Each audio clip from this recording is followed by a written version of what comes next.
Saudara-saudariku yang terkasih dalam kasih Tuhan, selamat sore.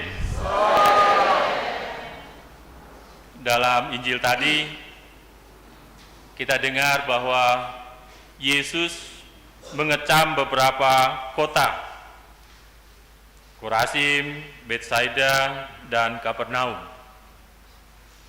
Mengapa kota-kota ini kejam? Padahal di kota-kota itu Yesus banyak mengadakan mujizat. Itu yang diceritakan dalam Injil tadi.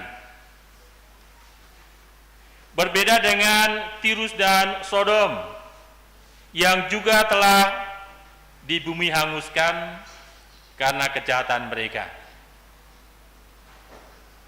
Tetapi Yesus katakan bahwa Tirus dan Sodom lebih ringan tanggungannya daripada ketiga kota tadi. Karena apa? Padahal semua juga banyak melakukan kejahatan dan tidak mau bertobat. Karena di Tirus dan di Sodom, mujizat-mujizat mungkin pada waktu itu kurang atau bahkan yang mungkin tidak ada. Sehingga kejahatan terus merajalela. Walaupun ada banyak nabi yang menyerukannya, tetapi tetap saja tidak mau mendengar dan bertobat. Tetapi ketiga kota ini, Yesus sudah ada. Dan banyak mujizat-mujizat yang dibuatnya. Tetapi mereka tetap tidak mau percaya kepada Yesus. Tidak mau percaya pada Yesus, itu yang lebih berat. Karena Yesus sudah hadir, Yesus sudah memberitahukan akan tujuan hidup, yaitu tentang kerajaan Allah. Dan mengajak semua orang untuk percaya padanya, mengikuti akan apa yang diajarkan, dan bahkan mujizat-mujizat juga banyak dilakukan di situ. Saudara-saudara yang terkasih, Yesus mengecam kota-kota dan semua orang yang tidak mau bertobat. Celakalah kalian semua. Nah, apakah kecaman Yesus ini juga berlaku untuk kita? Karena diperdengarkan untuk kita. Apa kaitannya dengan Sinode Keuskupan Jayapura sekarang ini? Bapak Uskup mengajak kita untuk melihat kembali akan situasi kita sebagai umat Katolik, sebagai pengikut Yesus. Anggap saja zaman Tirus dan Sodom adalah masa sebelum kita mengenal Yesus. Sebelum Injil masuk di lembah Balim ini, yang barangkali waktu itu juga banyak kehidupan yang tidak sesuai dengan kehendak Allah. Setelah kita mengenal Yesus, apakah kita lebih baik daripada mereka sebelum mengenal Yesus? Ataukah kejahatan-kejahatan itu juga terus berlangsung? Kalau kita tetap sama, bahkan lebih buruk, maka kita termasuk orang yang disapa celakalah kalian. Tapi kalau kita semakin lebih baik dan ada pertobatan yang terus-menerus dan selalu bertumbuh, maka sabda celakalah kalian tadi akan berubah menjadi berbahagialah kalian. Pastilah kita suka akan sapaan berbahagialah daripada celakalah kalian. Walaupun ungkapan itu juga akan menjadi shock terapi bagi kita untuk mengingatkan kita kembali bahwa seringkali juga kita lalai. Seringkali kita juga melakukan banyak kejahatan demi kejahatan. Saudara yang terkasih dalam kasih Tuhan,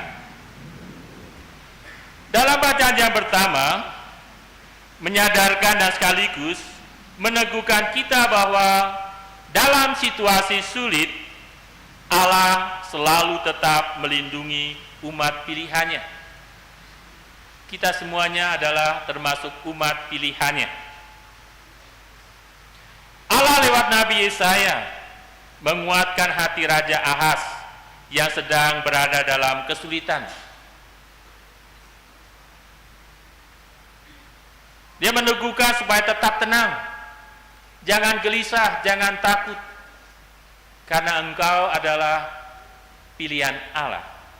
Walaupun ada banyak tantangan, banyak cobaan, banyak kejahatan, Allah akan tetap melindungi dan berpihak padamu.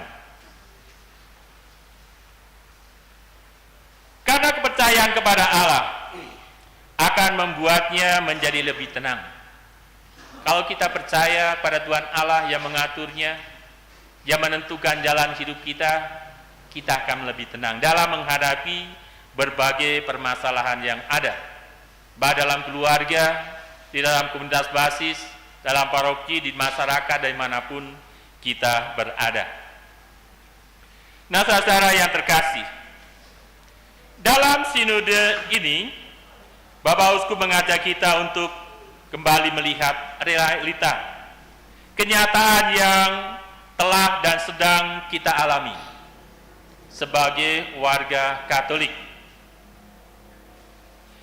Apakah kita telah melakukan amanah yang telah kita rumuskan bersama, terutama dalam sinode yang lalu, tahun 2006.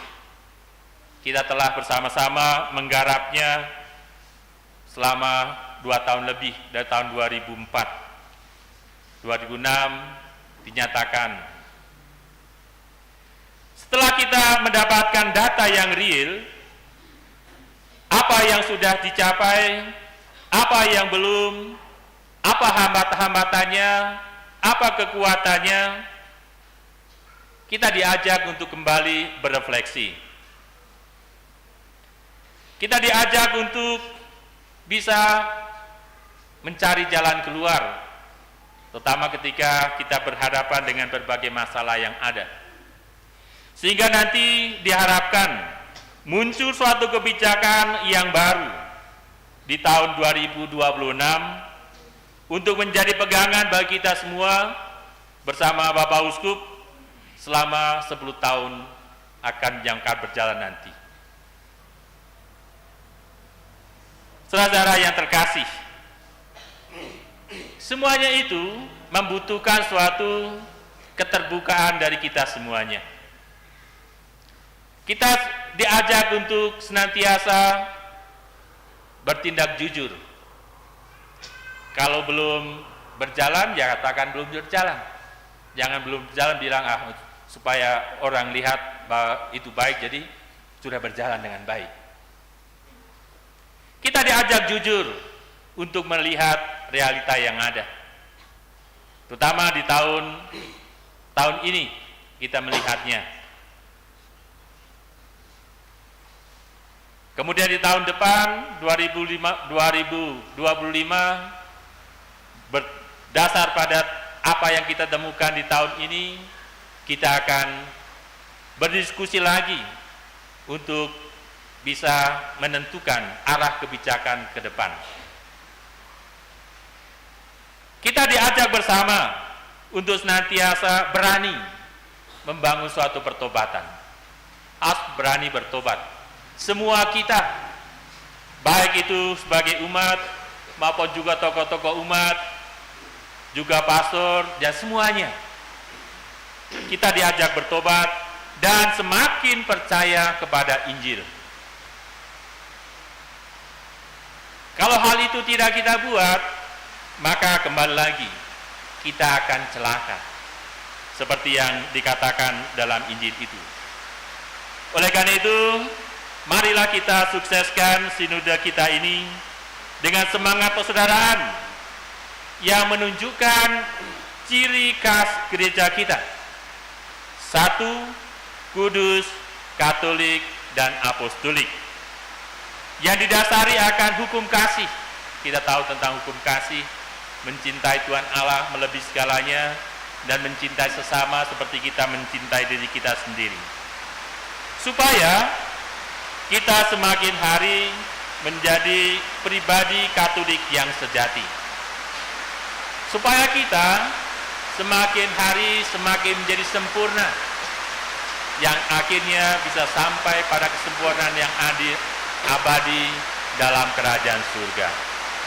Tuhan memberkati kita sekalian.